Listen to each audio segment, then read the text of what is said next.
Hello मेरे प्यारे बच्चों, देखिए जितने भी बच्चे आज सामाजिक का पेपर देकर आए हैं, ठीक है ना, बोर्ड एग्जाम 2026 में जो भी बच्चे सामाजिक का पेपर देकर आए हैं, देखिए वो अपने आंसर चेक कर लीजिए कि आपका कितना स्कोर एमसीक्यू का बैठ रहा है। ठीक है ना, देखिए इसका कोड है 825GU।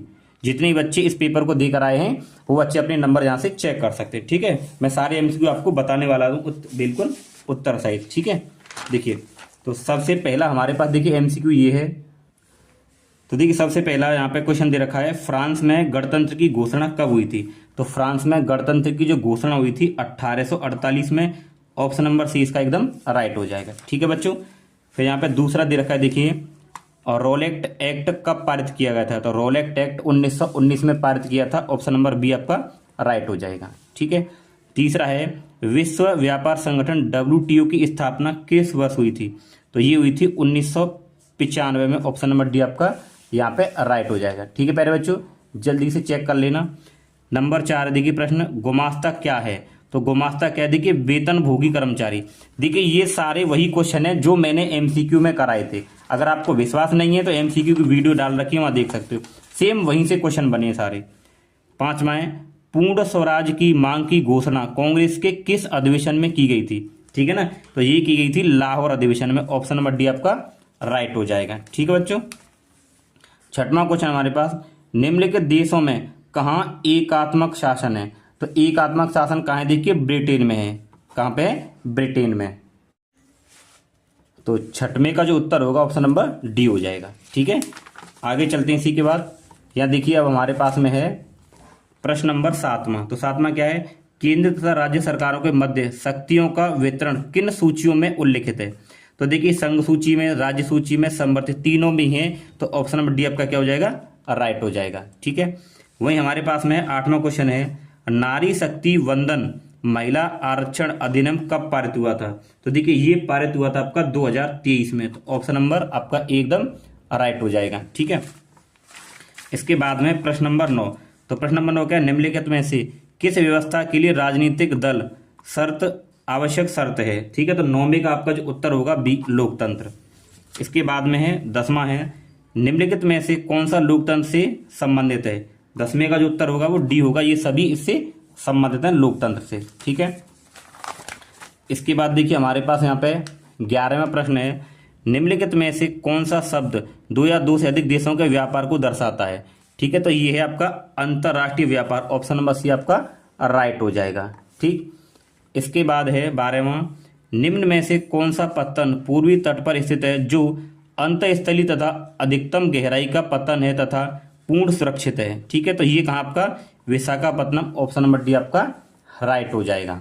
ठीक, इसी के बाद 13वां है, निम्नलिखित में से कौन सा उद्योग चूना पत्थर को कच्चे माल के रूप में प्रयुक्त करता है। तो ये करता है सीमेंट। ऑप्शन नंबर सी यहाँ पे एकदम राइट होगा।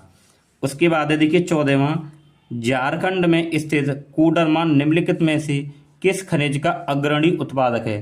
तो इसका ऑप्शन नंबर बी है, ये है अबरक का। ठीक है, 14 क्वेश्चन हमारे हो गए। आगे देखते हैं। इसके बाद देखिए 15वां, निम्न में से कौन रबी की फसल है। तो देखिए जो चना है वो रबी की फसल है। ऑप्शन नंबर सी राइट होगा। 16वां देखिए, निम्न में से कौन सा संरक्षण का तरीका समुदाय की सीधी भागीदारी को शामिल नहीं करता है। तो ये ऑप्शन नंबर डी इसका राइट होगा, वन्य जीव पशु विहार का परिसीमन। ठीक है, ये भी क्वेश्चन मैं करा चुका हूं। क्वेश्चन नंबर 17 है देखिए, उपभोक्ता संरक्षण अधिनियम किस वर्ष लागू किया गया था। तो ये हुआ था देखिए 1986 में। ठीक है, ऑप्शन नंबर सी इसका राइट होगा। फिर हमारे पास प्रश्न नंबर 18, वैश्वीकरण के जीवन स्तर के सुधार में सहायता पहुंचाई। ठीक है, तो इसका 18 का जो उत्तर होगा बी, विकासशील विकसित देशों के लोगों के। बी आपका राइट हो जाएगा। ठीक है, 18 हो गए हमारे। अब 19वां देखते हैं। तो 19वां क्या देखिए, स्वयं सहायता समूह में बचत और ऋण संबंधी अधिकतर निर्णय लेते हैं। ठीक है, तो किसके द्वारा लेते हैं, सदस्यों द्वारा। ऑप्शन नंबर बी आपका राइट होगा। फिर हमारे पास प्रश्न नंबर 20, विश्व के देशों में अंतर्राष्ट्रीय कंपनियों द्वारा निवेश का सबसे अधिक सामान्य मार्ग। तो 20 का जो उत्तर होगा वो होगा बी, स्थानीय कंपनियों को खरीद लेना। ठीक है, देखिए अब इसके बाद में देखिए यहाँ पे ये क्वेश्चन पूछे गए। तो देखिए मैंने ये कराया हुआ है।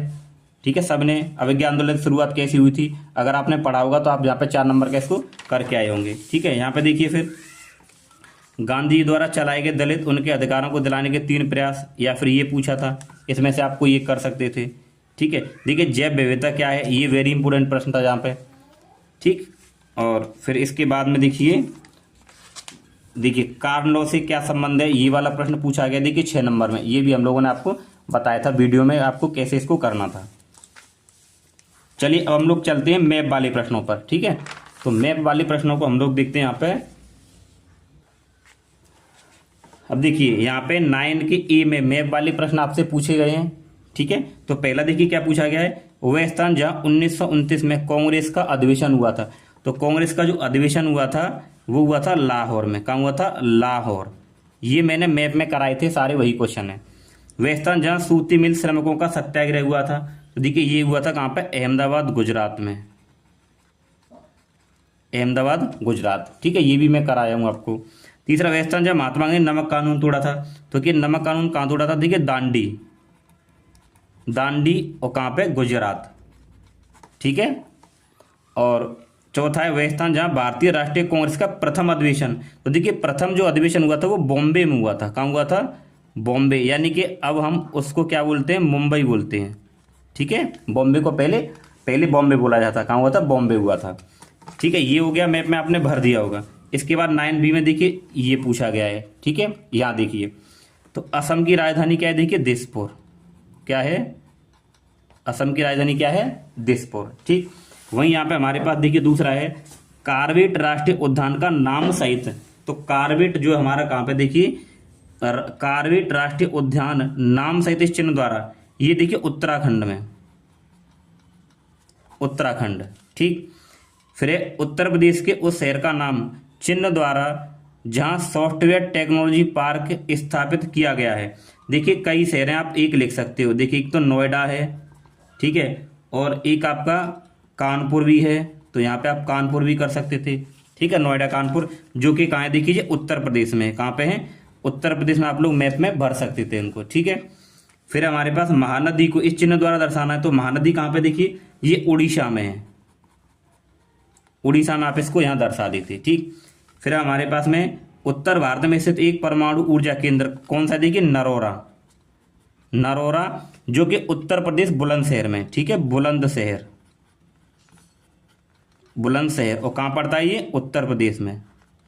ठीक है प्यारे बच्चों, तो देखिए ये हो गया आपके इस पूरे पेपर का सॉल्यूशन। तो आप लोग इसको चेक करके कमेंट बॉक्स में हमें आपने बताइए कि आपने कितना स्कोर एमसीक्यू में किया है। ठीक है।